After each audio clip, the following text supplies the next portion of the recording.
मैं चंपावत स्टेशन पर चाय पी रहा था, तभी देखा बीजेपी के कुछ समर्पित कार्यकर्ता अपनी ही सरकार का पुतला फूंक रहे थे। गुस्सा था, सवाल थे, कह रहे थे स्वाला डेंजर जोन के नाम पर हमारे टैक्स के करोड़ों रुपए बर्बाद कर दिए, लेकिन सड़क आज भी वैसी है। कुछ दिन बाद वही चंपावत, फिर इन्हीं का एक जुलूस, हाथों में तख्तियां, जस्टिस फॉर अंकिता, सीबीआई जांच के नारे, और फिर कुछ दिनों बाद महिला सशक्तिकरण के नाम पर इनका एक और जुलूस। नारे गूंज रहे थे, गिरधारी लाल साहू होश में आओ, नारियों का ये अपमान नहीं सहेगा हिंदुस्तान।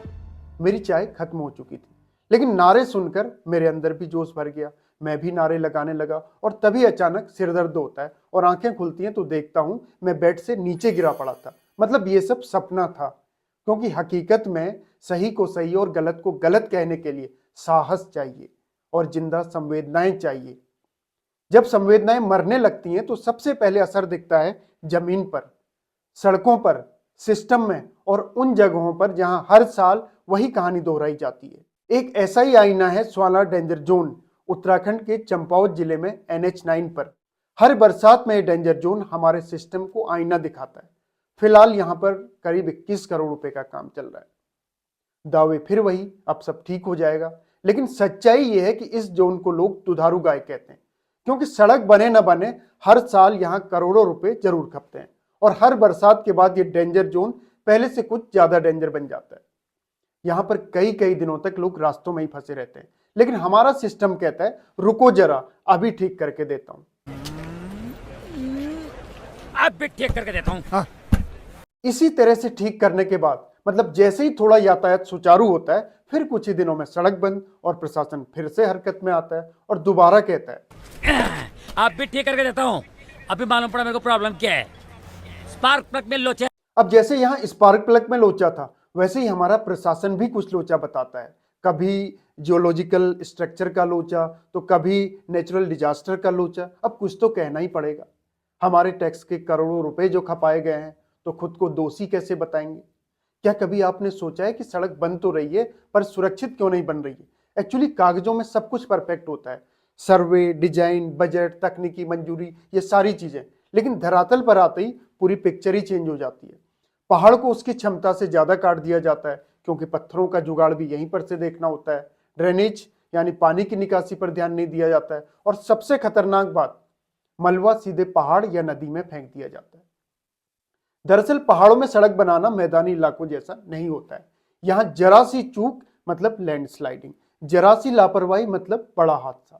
जनता टैक्स पर टैक्स देती है और सरकार से कहती है कि सड़कें अच्छी बनाओ, लेकिन जिस कमीशन खोर सिस्टम से काम कराया जाता है, वहां तेजी और सस्ता काम सबसे ऊपर होता है और सुरक्षा वो सबसे नीचे। फिर अच्छी सड़कें कल्पना में ही अच्छी लगती हैं। अगर सड़क एक बार टूटी तो समझ में आता है, लेकिन अगर वही सड़क हर साल उसी जगह टूट रही है तो ये आपदा नहीं, this is a complete failure of design and construction.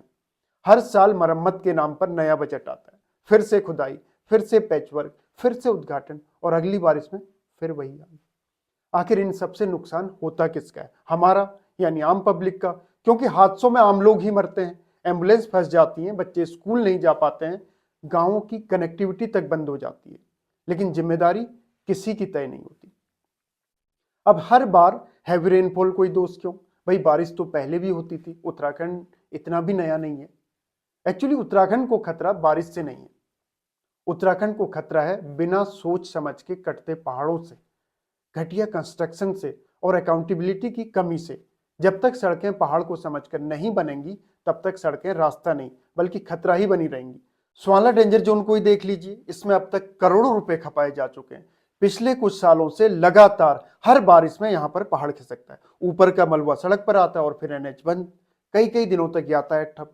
पिछले साल अगस्त 2025 में बारिश की वजह से हैवी स्लाइडिंग हुई थी और 10-12 दिनों तक रोड बंद थी। 24 में भी यहीं पर इतना मलबा इकट्ठा हो गया था कि कई दिनों तक NH बंद था। यही हाल 2023 में भी था। सोचिए, ऑल वेदर रोड और हफ्तों तक रास्ता बंद। जब ये ऑल वेदर रोड प्रोजेक्ट शुरू हो रहा था 2016 में, तो दावे किए जा रहे थे कि अब सड़क हर मौसम में खुली रहेगी। 12,000 करोड़ का एक प्रोजेक्ट है, उत्तराखंड सरकार और सेंट्रल गवर्नमेंट का एक बड़ा रूट प्रोजेक्ट है। पर्पज ये था इसका कि जो भी हमारे बॉर्डर रोड्स हैं और चार धाम तक जाने वाली रूट्स हैं, उनको हर मौसम में चालू रखना, उनको सुरक्षित रखना। मतलब ऐसी सड़कें जो हैवी रेन हो या स्नोफॉल हो या कुछ भी डिजास्टर हो, लेकिन हमेशा खुली रहेंगी।